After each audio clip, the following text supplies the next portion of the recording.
Welcome back to the channel and the most Danish of episodes. Oh, almost there. Leaving Tastra, which was my hotel last night. I love being surrounded by art. This one has actually quite a history. You can look up the information on that one. That's why I've included the little title there. I am now heading towards Roskilde. And it's a short hop. It really isn't that far.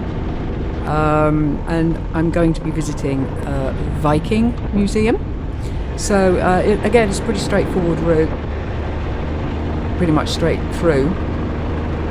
But I'm kind of interested in this museum. I don't do a lot of stops at museums. I simply don't. It takes up a lot of time. And my channel's not really about the destinations, to be honest. So there we see Roskilde on water. Obviously a good reason for that. All of the boats here I believe to be reproduction. There's nothing original here. In the workshops they do have a lot of original tools, and they show you the methods of how the boats were built. Actually you can do workshops here. There were loads of kids having a go, woodwork. It was a beautiful day, so I got to walk about outside. I mean, they were having axe throwing lessons, all sorts of things. One of those skills, yeah, that skill will have to wait for another moment because it would have all taken too long. So I am now heading towards my next accommodation. It takes in the other bridge, because I need to get obviously from one part of Denmark now across to the other part of Denmark.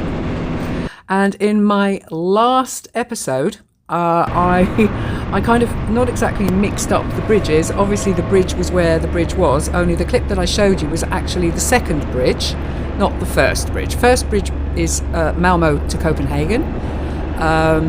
The second bridge is then from that island through to Odense, and that is where my next accommodation is. There you see the first bridge, the second bridge, and out eventually the third bridge. Yeah, three again.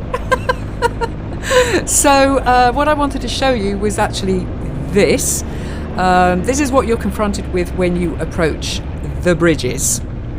This is actually what you see when you approach the Malmö Bridge. I'm showing this little clip again because then you'll see the difference. Like here, I'm not seeing the price. The price actually only comes up on the screen when you're paying for it. It is a very similar experience to the second bridge. This bridge is also a suspension bridge, only this one spans about, well, almost 8 kilometres, 7.8 kilometres, and then ends in a tunnel. So there's an island that I believe has been created in the middle of the North. No, it's not the North Sea, is it? Let me think. Yeah, he'll be having a fight on his hands. It was a very, very, very windy day. Crazy, crazy day. But I just wanted to show you this because you need to take the second bridge to get out of Denmark. And I say it's sea all the way with this one. The island is coming up where you see literally where you go into the tunnel. I'd say the clips, how I got mixed up is pretty much the experience was pretty much the same. Overtaking, the weather was pretty much the same. Yeah, so my fault, really. The price of the Malmö Bridge was around, I believe, 44 euros, which is what I paid. The second bridge, 13.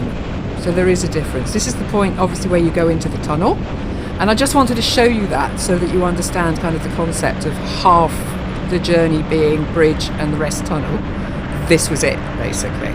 So moving on to the second bridge, which is the bridge that you need to take from the island where Roskilde is across to Odense. And this will take me then eventually to my next accommodation. And like I say, it looks identical. I mean, the journey is pretty much the same, only this bridge, you don't have the tunnel. This then goes through to, Odense is another island. And it's funny because I never really kind of thought too much about that when I was thinking about doing the Malmö Bridge. I was only thinking about the Malmö Bridge, not the fact that there would be another two after it, then actually to get back onto the mainland. So you may remember this with the smiley face. Well, now you can't see it because the bridge is in the way, but the smiley face that is shining down on me then from the bridge. So this was a clip of the second bridge. And say it's a very similar trip, very similar. I just wanted to show you really, and then you have an idea what it looks like. So now moving on to Broby, where an ex-colleague of mine lives, and we've had contact in between times, but she was actually a colleague for about 7 or 8 years, and it's the first time that I've had the opportunity to visit her here. And it's a gamble with the weather because, like you see, it's one side of the road, it's beautiful sun, and on this side of the road it looks like it is, I'm going to get soaked, absolutely soaked. And I'm kind of riding, seems to be through a sort of corridor and staying dry at the moment, only it's not looking good because where I'm heading to, the weather's looking atrocious. So I just hope I can get there before it rains, or that I can avoid it. I can't see me avoiding it, not tonight. Look at it. Say that it's black and you can see that the rain is falling. You can see it. And it really is. It's always a gamble, with this kind of thing. Only I seem to be getting lucky at the moment. Possibly too early. It's too early to say I'm not there yet.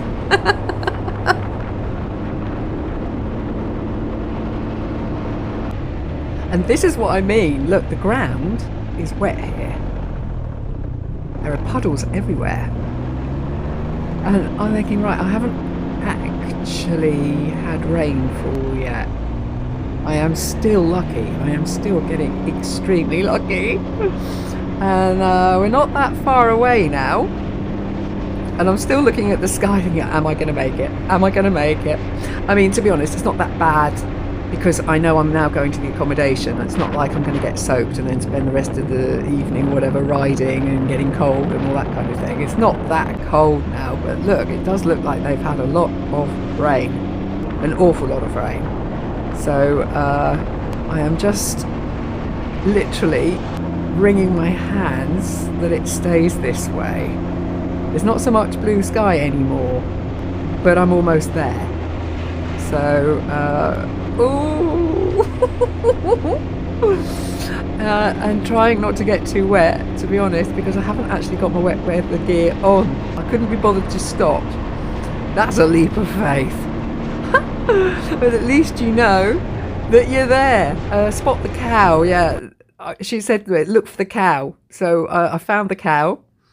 And I am literally 300 metres away from my accommodation. So it looks like the plan has worked. What a day. It's been a great day riding today.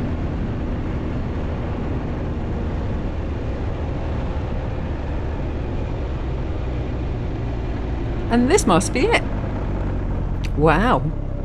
Wow, look at the size of it. Wow. Well, I won't have any trouble parking here, will I? Where should I park? I figured that the car is indicating inhabitation, so I'm going to park next to the car. I'm sure I won't be in the way here. What a great place. Look at the detail in the building. Oh, I think I'm in love. I love this place. So we had to have, of course, the barbecue, which Sven was quite happy to do. Must be his thing. It's a lot of guys' thing, isn't it, barbecue? It's the guy that goes out there and does all of that. Something wonderful that they've done here attracts butterflies, thousands of them, as you can see. They all seem to be attracted to the white as well. I think it's probably heat. They're drying the wings, perhaps. What a Beautiful place. Absolutely gorgeous. Abira has her own little shop here, which they sell their own produce. Yeah, there are cows here as well. I didn't actually get to see the cows this time. Maybe the next time. And this is what I wanted to show you. The edging of the field. They have planted, literally seed bombed, and planted thousands of wild flower seeds which have created the border to the field. And just look what it's created. The entire edge of this field has been sown with wild flowers, and it's just stunning, absolutely beautiful. And the reason for all the butterflies, there were bees and butterflies, just beautiful, absolutely beautiful. I could have stayed here forever just photographing the flowers, and I figured, yeah, this is a project that has taken a few years to create so far, and it's an ongoing project, so it will only improve. And a complete field full of sunflowers. This is another moment that you just want to stop and get your canvas out and start painting. And that's another type of holiday. Maybe I should do one of those. Just spend the whole week painting. No, that's not really, not sure if I could get away with that. I like the road tripping too much. A lot of the area around here is agricultural. Like you can see, it's flat land. If you look via Google Maps, put it onto satellite, and you can see literally the lay of the ground. A lot of squares, then you know it's fields, and that's what you're seeing here. And that's kind of logical because the land is much flatter here. Yeah, it lends itself to agricultural. It just does. So they're growing corn here, maize, and oh, there's that beautiful colour, that yellow colour against the blue sky. Absolutely wonderful. I am now heading to another place which I wouldn't necessarily have thought about visiting, but it was a tip from Pia and Sven to visit a city on the way back. And I'm thinking, well, it's a good tip, I'll do it. You know, they know I'm into architecture and that kind of thing, we talked about it, and this was a tip. So here we are in Ribe. Beautiful, very, very old city, which I will be telling you about in a moment. And I can totally see what they meant about the architecture. Absolutely stunning. And it helps, of course, because you've got that blue, you've got the blue sky and the sun. And what a lovely moment to have the sun. Yes, Ribe is Denmark's oldest city. It's quite a statement if you consider what Denmark's history is. But you start to see the history. I mean, the buildings, the atmosphere here is fantastic. Still has to adapt to modern life. I mean, who would have thought 1300 years ago, yes, 1300 years ago, that there would have been huge vans and cars and things driving these streets instead of horses and sheep and wagons and people walking about, you know? These buildings have seen a lot of changes in history, haven't they? What a stunning place. I wanted to tell you about this. Look at the Mini and the people, right? Walking across that crossing there. Only there is no crossing there. That's not a crossing. And people are walking towards it like it is. It's the reflection coming from the windows of the building in front of it. People are literally using it like a crossing. That would... It's just an optical illusion. Well, it's not an optical illusion. You can see it. But people are literally walking towards it and using it like a crossing. It's just the reflection of the windows. Awesome. I love that kind of thing. And see, again, I wouldn't have necessarily noticed that the first time. Yeah, I saw the people crossing, but not through the reflections of the windows. Yes, this was this town, as was then, was a market town.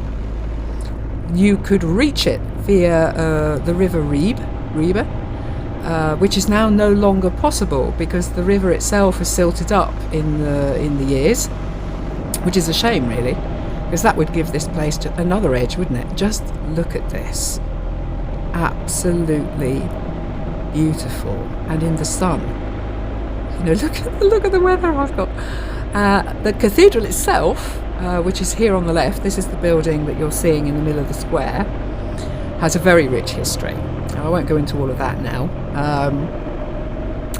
but it is actually the oldest building in the city, built by a German missionary monk in 1200 AD. I mean, that's crazy. That's like 800 years ago, and it's still here. It stood there. Been done up a couple of times. But it is the first official Christian church that was built in Denmark. Yeah, 825 years ago. Makes you think, doesn't it?